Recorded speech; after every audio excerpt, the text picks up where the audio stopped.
Dzień dobry szanownemu Państwu.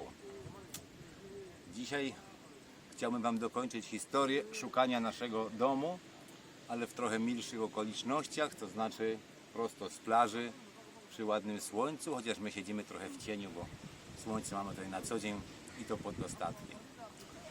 A więc przechodząc do tematu. Tak jak Wam już mówiłem wiele razy, my tutaj dalej uczymy się życia.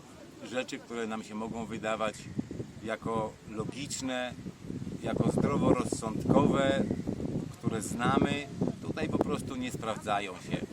Pewne reguły, które dla nas są bardzo proste, tutaj są, można powiedzieć, nawet często nieakceptowalne albo nawet nieznane. I tak, jak Wam już mówiłem kiedyś wcześniej, najlepiej szukając dom, trzeba mieć znajomego, jakiegoś mieszkańca tego kraju. My takiego kolegę mamy z nim bardzo dobry kontakt i on nam w tym wszystkim bardzo pomaga. Ale mimo tej całej pomocy, to wszystko odbywało się w tak skomplikowany sposób, tak ciężko i tak trudno, że to była naprawdę droga przez mękę. Bo wyobraźcie sobie na przykład, że dostajecie wiadomość, że są do oglądnięcia dzisiaj 3 albo 4 domy. No więc dobra, termin 8 rano, jedziemy, oglądamy.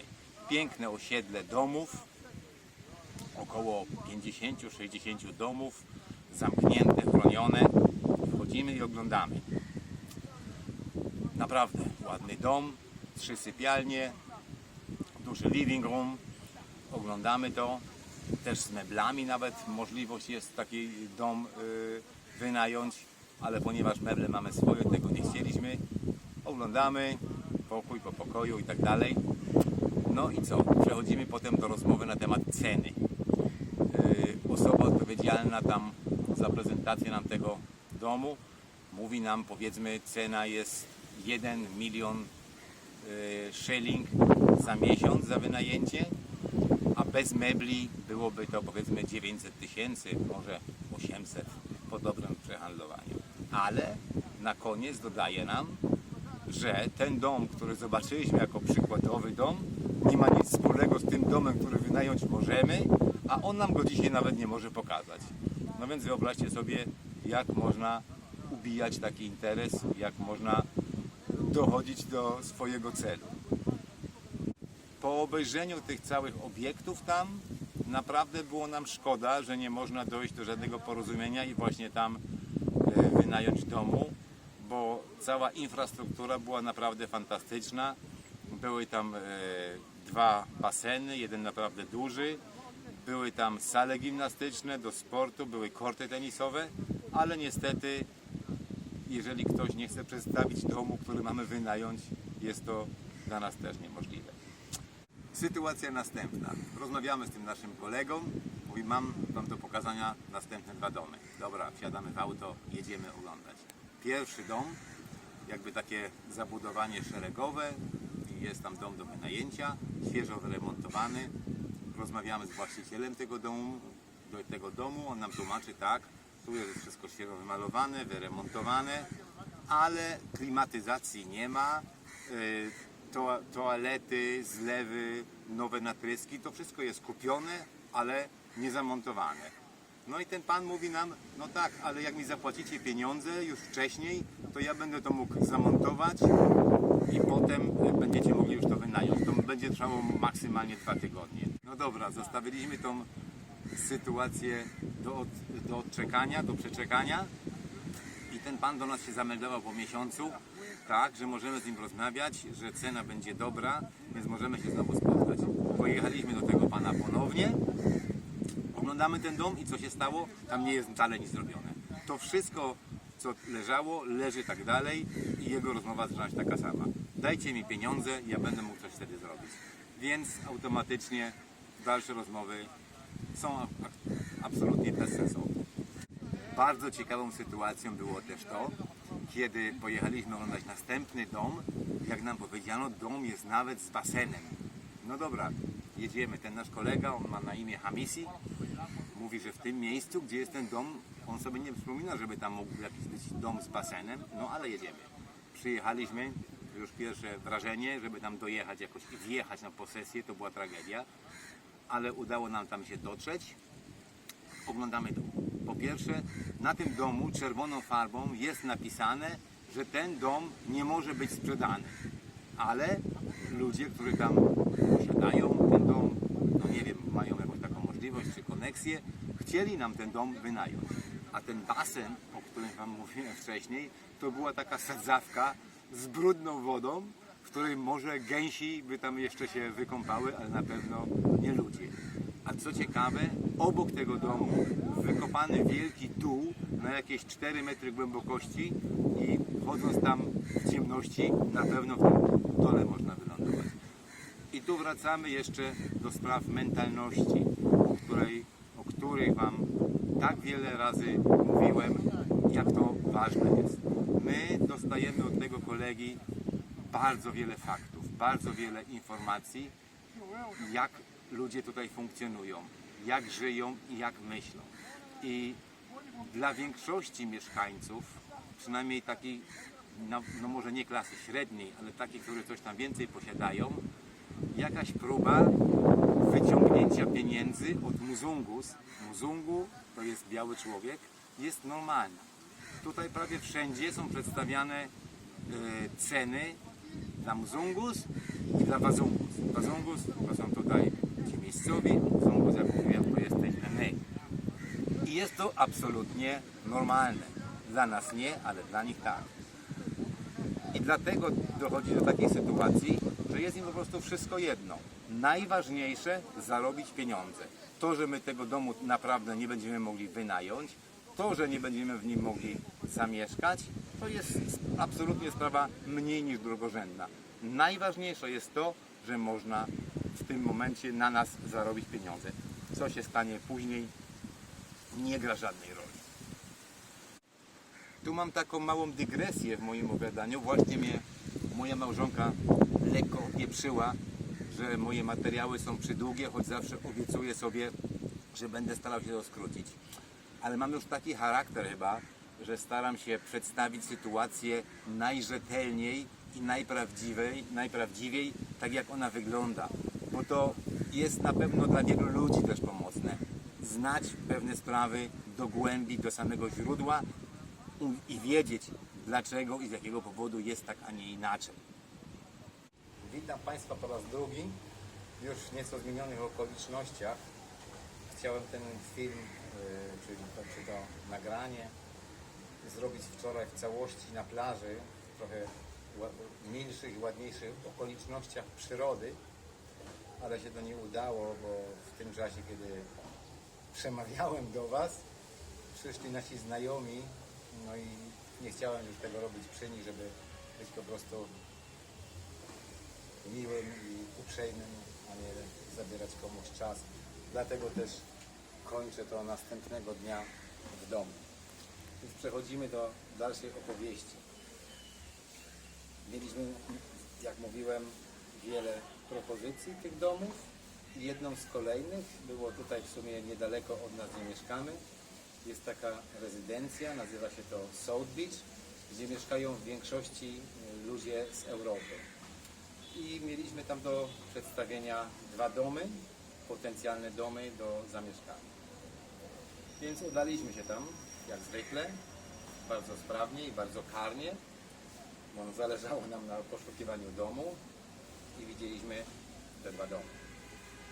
Pierwszy dom to chyba naprawdę niewiele trzeba komentarza, bo obraz tego domu to była czarna rozpacz. Wyobraźcie sobie, że ktoś proponuje dom, który ma praktycznie przegnitą podłogę, zagrzybiałe ściany.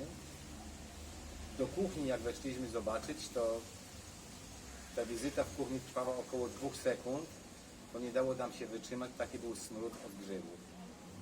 I jak się dowiedzieliśmy, ktoś oczekuje za taki dom 1 milion szyling za miesiąc. No więc szybko zrezygnowaliśmy z dalszego oglądania tego domu. Więc po tym pierwszym wrażeniu, które było totalnie niekorzystne, udaliśmy się do następnego domu, w którym udało nam się nawet porozmawiać z właścicielem, tym potencjalnym, który powinien ten dom nam wynająć. Oglądaliśmy cały ten dom, był w trochę lepszym stanie niż ten pierwszy, ale w 2 łazienkach zobaczyliśmy, że sufity po prostu odpadają. Sufity były tam zrobione z płyt gipsowych, które były kompletnie z czarnymi plamami od grzybów i po prostu odpadały. Na nasze pytanie do właściciela, jak on sobie wyobraża ten dom nam wynająć, otrzymaliśmy bardzo znaną już odpowiedź: no tak, jak ten dom wynajmiecie, zapłacicie mi pieniądze, to ja wtedy to będę bardzo szybko naprawiał. No więc wyobraźcie sobie, jakie mielibyście sami wrażenie po takiej rozmowie. Pewnie byście zrobili to samo co my, czyli podziękowalibyście i poszlibyście na zewnątrz i udalibyście się do domu. To następna historia. A takich historii było naprawdę wiele. Teraz może przejdę do historii, która na początku wydawała się też bardzo niekorzystna, a skończyła się finalnie dla nas, można powiedzieć, w sposób oczekiwany. To znaczy małe osiedle 3-4 domów na jednej powierzchni, stosunkowo zadbanych domów. I 3 z tych domów w tym czasie były już przeznaczone do wynajęcia. I jeden z tych domów, który nam się najbardziej podobał, oglądaliśmy w sumie 3 razy. To znaczy 2 razy próbowaliśmy, nie udało się. Za 3. razem wreszcie ze skutkiem pozytywnym mogliśmy ten dom zobaczyć. I byliśmy po raz pierwszy od naprawdę długiego czasu mile zaskoczeni, gdyż w tym domu tak naprawdę nie było jakichś nieprzyjemnych zapachów, ale było czysto i pachniało dobrze. A to już jest naprawdę wielka sprawa. Też ta historia nie została szybko zakończona przez pewne sprawy, można powiedzieć, formalne, niedociągnięcia pewnych ludzi, którzy nie potrafią się ze sobą tak komunikować, jak powinni, ale po około 2-3 tygodniach od pierwszej wizyty wreszcie udało nam się skontaktować z ludźmi, którzy wynajmują ten dom, i wtedy już ta droga potoczyła się bardzo szybko. To znaczy ci ludzie na naprawdę dobrym poziomie odbyli z nami rozmowę, to znaczy jedno małżeństwo, od kiedy chcemy wynająć, co chcemy w tym domu mieć, czy chcemy mieć meble, czy nie, co nas interesuje. Uzgodniliśmy wszystko, doszliśmy w dobrym porozumieniu do kompromisu w cenie, takiej jakiej nam odpowiadał ten dom do wynajęcia i z jakiej też ceny mogli być zadowoleni ci wynajmujący. I w ciągu 2 dni podpisaliśmy już umowę i ten dom już na nas czeka i już będziemy się mogli w połowie tego miesiąca tam wyprowadzić.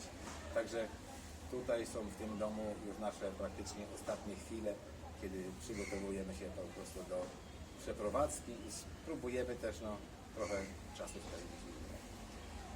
I takim oto finałem zakończyło się poszukiwanie tego domu. Chciałem Wam to wszystko opisać, bo prawdopodobnie niewiele ludzi takie rzeczy przedstawia. To jest po prostu jak zwykle w naszych materiałach szczera prawda i tylko prawda o życiu w Afryce, w naszym przypadku o życiu tutaj w Tanzanii. Bez upiększania, bez wstawiania Wam czegoś, co mogłoby Was kompletnie zmylić, bez opowieści o tym, jak imprezujemy, ile pijemy alkoholu, w jakich dyskotekach lub w jakich lokalach bywamy, ale o naszym normalnym, codziennym, szarym życiu, które naprawdę nie jest łatwe. Mam nadzieję, że te materiały wideo odzwierciedlą Wam to prawdziwe życie w Afryce. Zanim skończę, chciałem jeszcze jednej miłej osobie podziękować za komentarze, które zamieszcza pod naszymi filmami i odpowiedzieć tej osobie jeszcze na jedno pytanie, a mianowicie chodzi o kraty w oknach. No z tymi kratami jest też różnie. W większości wszędzie tutaj, przynajmniej w tej dzielnicy, gdzie my mieszkamy i we wszystkich dzielnicach oddalonych od centrum miasta, kraty w oknach są montowane jako element bezpieczeństwa, choć tak naprawdę w wielu miejscach są one zbędne. Ale chyba to już jest tak budowane, jest taka tradycja i wszyscy to robią. Są naturalnie też domy w takiej dzielnicy już naprawdę ekskluzywne, jak Masaki. Tam są piękne domy, bardzo drogie domy i tam nikt krat w oknach nie montuje, ponieważ wszyscy wiedzą, że Europejczycy za takim wystrojem wnętrz nieszczególnie przepadają.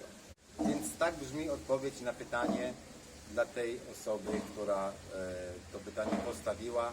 Mam nadzieję, że była w miarę wyczerpująca. I co? I tym optymistycznym akcentem przechodzimy do naszego nowego życia w nowym domu. A jak to będzie dalej wyglądało, sama przeprowadzka i jak się znajdziemy w nowym domu, to na pewno będę Wam chciał przedstawić, żebyście to prawdziwe życie poznawali za każdym razem. A na tą chwilę przekazuję Wam wszystkim gorące pozdrowienia przy zachodzie słońca i do usłyszenia, do zobaczenia w naszym następnym odcinku o naszym życiu. Pozdrawiam.